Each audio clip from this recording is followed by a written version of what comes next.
서울에 사는 은퇴를 앞둔 부부를 떠올려 보겠습니다. 올해 살아온 아파트 값이 올라 시가가 30억 원 정도 됐습니다. 이 부부에게 집은 그냥 부동산이 아닙니다. 20년 넘게 살아온 공간이자 노후 자산의 대부분입니다. 은퇴가 가까워지면서 고민이 생깁니다. 이 집 한 채를 그대로 가지고 갈지 아니면 자산을 나눠 한 채는 살고 한 채는 임대를 줄지입니다. 그런데 이 고민의 답을 완전히 바꿀 수 있는 발표가 나왔습니다. 정부는 2028년부터 종합부동산세 세율 체계를 주택수 대신 주택가액 중심으로 바꾸겠다고 했습니다. 이름만 보면 다주택자와 1주택자의 세금 격차가 줄어들 것 같습니다. 그런데 실제 시뮬레이션 결과는 정반대였습니다. 같은 30억 원짜리 자산인데 개편 이후 오히려 세금 격차가 더 벌어지는 것으로 나타났습니다. 왜 이런 역전이 생기는 걸까요? 그 답을 알아야 지금 집을 어떻게 가져갈지 방향이 보입니다. 배재대 김현동 교수의 시뮬레이션을 하나씩 짚어보겠습니다. 지금 기준으로 시가 30억 원, 공시가격 약 20억 원 상당의 주택을 가정합니다. 연령이나 보유기간에 따른 세액공제는 적용하지 않은 조건입니다. 현재 이 집을 혼자 가진 1주택 실거주자의 보유세는 재산세와 종부세를 합쳐 약 583만 원입니다. 같은 30억 원을 두 채로 나눠 가진 2주택자는 약 623만 원입니다. 차이는 6.8%포인트 수준입니다. 생각보다 크지 않습니다. 더 흥미로운 숫자는 3주택자입니다. 같은 가액을 세 채로 나눠 보유하면 보유세가 약 560만 원으로 계산됩니다. 집이 세 채인데 오히려 한 채보다 세금이 적습니다. 이게 참 묘합니다. 이유는 재산세가 주택 한 채마다 따로 계산되기 때문입니다. 가액이 여러 채로 쪼개지면 각 주택에 붙는 누진 구간도 낮아집니다.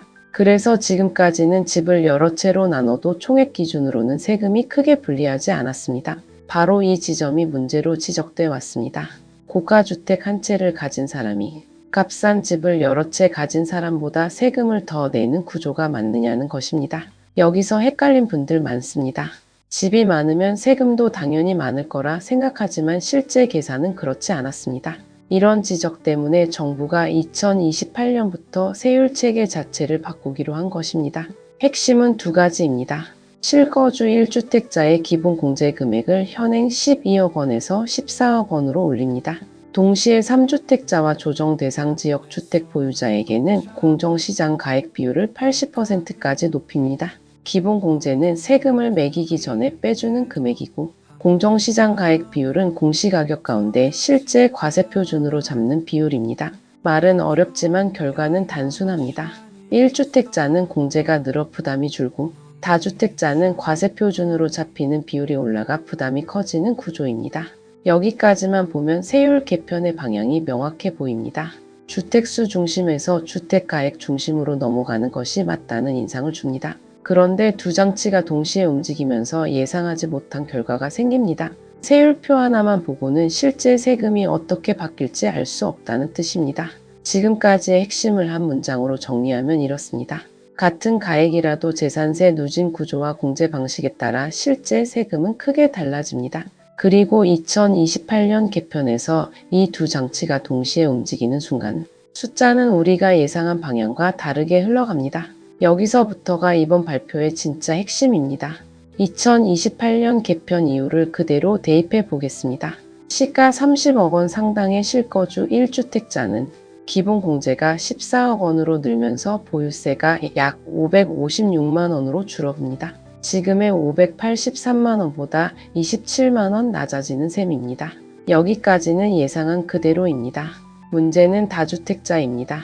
같은 30억 원을 비조정 지역 두 채로 나눠 가진 경우 보유세는 약 884만 원입니다. 조정 대상 지역 두 채로 나눈 경우는 약 1019만 원입니다. 세 채로 나눈 경우는 약 1020만 원입니다.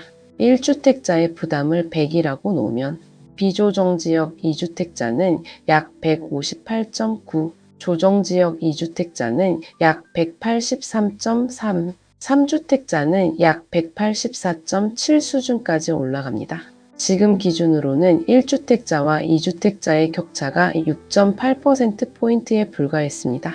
그런데 개편 이후에는 이 격차가 8배 넘게 벌어집니다. 집이 많다고 무조건 세금이 많던 구조가 아니었는데 개편 이후에는 집이 많을수록 세금이 확실하게 불어나는 구조로 바뀌는 것입니다. 김현동 교수는 이 결과를 두고 과세 형평과 똘똘한 한 채 쏠림을 완화하겠다는 취지와 달리 실제 시장에서는 주택수에 따른 세금 격차가 오히려 심화될 수 있다고 짚었습니다. 기본 공제 확대와 공정시장 가액 비율 인상이 세율 체계 개편의 효과를 상쇄하고도 남을 만큼 크다는 뜻입니다. 이 분석은 20일 국회에서 열리는 토론회에서 발표될 예정입니다. 오기영, 정태호, 김남근, 김용환, 송재봉, 안도걸, 정혜경 의원과 나라살림연구소, 참여연대, 포용재 정포럼이 함께 여는 자리입니다. 여기서 오해하지 말아야 할 부분이 있습니다. 이 분석이 모든 다주택자의 세금이 무조건 2배가 된다는 뜻은 아닙니다. 실제 세금은 공시가격과 주택 소재지, 보유 형태와 지분, 연령과 보유기간, 각종 공제 여부에 따라 달라질 수 있습니다. 이번 수치도 특정 조건을 놓고 계산한 시뮬레이션 결과입니다. 하지만 정책이 어떤 방향으로 움직이는지 보여주는 숫자로는 상당히 의미가 있습니다. 정책의 이름은 주택가액 중심입니다. 그런데 실제로 체감되는 결과에서는 주택수의 영향이 여전히 강하게 남습니다. 문제는 이것입니다. 세금 부담이 커질수록 사람들은 어떻게 움직일까요? 여러 채를 나눠 보유하기보다 가장 가치가 높다고 판단하는 한 채의 자산을 모으는 선택이 오히려 유리해질 수 있습니다. 똘똘한 한 채 현상을 완화하려던 개편이 똘똘한 한 채 쏠림을 다시 강화하는 결과로 이어질 수 있다는 지적이 나오는 이유입니다. 지금까지의 핵심을 한 문장으로 정리하면 이렇습니다. 주택가액 중심으로 이름을 바꾼 개편안이 실제 계산에서는 주택수에 따른 격차를 오히려 키우는 역설을 낳고 있습니다. 그렇다면 이 변화는 집을 가진 평범한 가정에 어떤 의미가 있을까요? 40대와 50대에게 집은 단순한 거주 공간이 아닙니다. 은퇴가 가까워질수록 노후 자산으로서의 의미가 커집니다.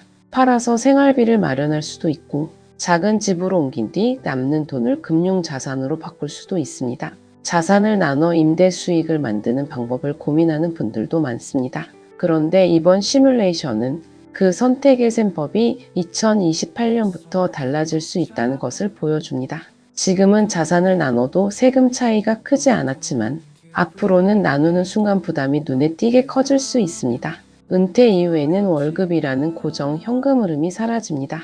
그래서 같은 몇백만 원의 세금이라도 직장에 다닐 때와 은퇴한 뒤의 체감은 전혀 다릅니다. 지금 필요한 것은 집을 급하게 사고 팔라는 이야기가 아닙니다. 내가 가진 집의 가격만 볼 것이 아니라 공시가격은 얼마인지, 한 채인지 여러 채인지, 조정 대상 지역에 속하는지, 은퇴 이후에도 이 보유세를 감당할 현금 흐름이 있는지를 함께 점검해 볼 필요가 있다는 뜻입니다. 2028년까지는 아직 시간이 남아 있습니다.